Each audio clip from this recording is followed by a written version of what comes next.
मलीर जे इलाइक़े रज़ाकाबाद जे Mahmud Shah primary school जे शागिर्दनि, शागिर्दियाणियुनि, वालिदैन ऐं इलाइक़े वासियुनि सां गॾिजी बुनियादी सहूलियतूं न ॾियण ऐं उस्तादनि जी खोट ख़िलाफ़ स्कूल खां क़ौमी शाहराह रज़ाकाबाद ताईं मार्च कयो वियो। वधीक तफ़सील ॿुधाए रहियो आहे मंज़ूर सोलंकी पंहिंजी हिन रिपोर्ट में। रज़ाकाबाद गरीबाबाद महमूद शाह प्राइमरी स्कूल जे शागिर्दनि, शागिर्दियाणियुनि, वालिदैन, इलाइक़े वासियुनि बुनियादी सहूलियतूं न ॾियण ऐं स्कूल में उस्तादनि जे खोट ख़िलाफ़ स्कूल खां क़ौमी शाहराह ताईं एहतिजाजी मार्च कयो। एहतिजाजी मार्च में शागिर्दनि, शागिर्दियाणियुनि, वालिदैन समेत इलाइक़े वासियुनि वॾे अंग में शिरकत कई। सख़्त नारेबाज़ी कई वई। स्कूल खे बुनियादी सहूलियतूं ॾियो, उस्तादनि जी खोट ख़त्म कयो, DEO प्राइमरी मलीर खे हटायो जा उभ ॾारींदड़ नारा हणंदा क़ौमी शाहराह पहुता। एहतिजाजी मार्च क़ौमी शाहराह ते पहुची धरणे में तब्दील थी वियो। धरणे में वेठल शागिर्दनि, शागिर्दियाणियुनि, वालिदैन ऐं इलाइक़े वासियुनि आवाज़ TV सां ॻाल्हाईंदे चयो, असीं इहो पुछणु चाहियूं था त तालीम मिनिस्टर खां तव्हां चओ था त सिंध में ॿियनि सूबनि खां वधीक जेको आहे सो तालीम बहितर आहे। तव्हांखे चऊं था तव्हां अचो, तव्हां ॾिसो महमूद शाह कराची डिस्ट्रिक्ट मलीर में जेको रज़ाकाबाद जे शहर में इन महमूद शाह स्कूल में उस्ताद कोन्हे को। सिंध जी जेका तालीम आहे उहा मुकमल तरीक़े सां तबाह कई पई वञे। असां तव्हांखे वार्निंग ॾियूं पिया।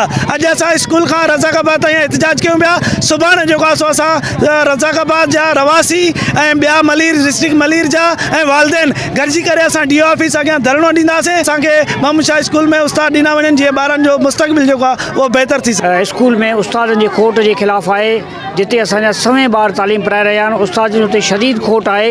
असां हुकूमत खां, वज़ीर तालीम खां, DO डिस्ट्रिक्ट एजुकेशन ऑफिसर खां मुतालबो कयूं जल्द खां जल्द उस्तादनि जी खोट पूरी कई वञे।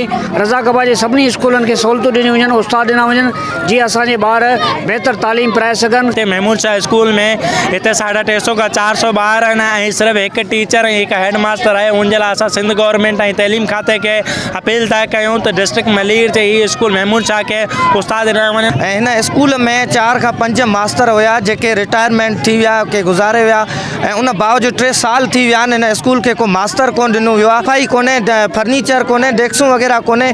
ॿार पढ़ाई कनि त कीअं कनि। अपील था करियूं त फौरी तौर ते असांजी वायर कई वञे। महिरबानी करे असांजे 7 क्लास वञे, हिकिड़ो उस्ताद बीमार आहे, ॿियो उस्ताद हिकिड़ो ईंदो आहे। 7 क्लास में 350 ॿार आहिनि। असांखे उस्ताद खपे।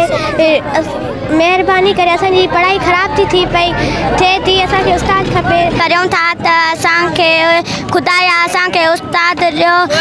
असां वटि 2 उस्ताद आहिनि, 350 ॿार आहिनि। असां पढ़ी नथा सघूं, असांजी तालीम ख़राब थी थिए। असांखे महिरबानी करे उस्ताद ॾियो। ॿार आहिनि, असां गवर्नमेंट खे अपील था कयूं त असांखे ख़ुदाया उस्ताद ॾिना वञनि। असांजा हिकु उस्ताद आहे, 7 क्लास जूं आहिनि, हिकिड़ो उस्ताद बीमार आहे, घर में आहे। असां उस्ताद ॾिना वञनि, बराए महिरबानी करे। असांजी तालीम ख़राब थी थिए। एहतिजाज कंदड़ शागिर्दनि, शागिर्दियाणियुनि, वालिदैन ऐं ॿियनि चयो त DEO मलीर प्राइमरी सिकंदर गबोल खे दरख़्वास्तूं ॾिनियूं वयूं। 5 महीना गुज़री विया, न बुनियादी सहूलियतूं मिलियूं, न वरी उस्तादनि जी खोट ख़त्म करे सघिया। जेकॾहिं बुनियादी सहूलियतूं ऐं उस्तादनि जी खोट ख़त्म न कई वई त DEO मलीर प्राइमरी जी ऑफिस अॻियां धरणो हणंदासीं। तालीम खाते जो वज़ीर ऐं सेक्रेटरी इन मामले जो नोटिस वठी जल्द खां जल्द मसइलो हल करायो वञे। कैमरामैन अब्दुल लतीफ़ बुगियो सां गॾु मंज़ूर सोलंकी, आवाज़ TV।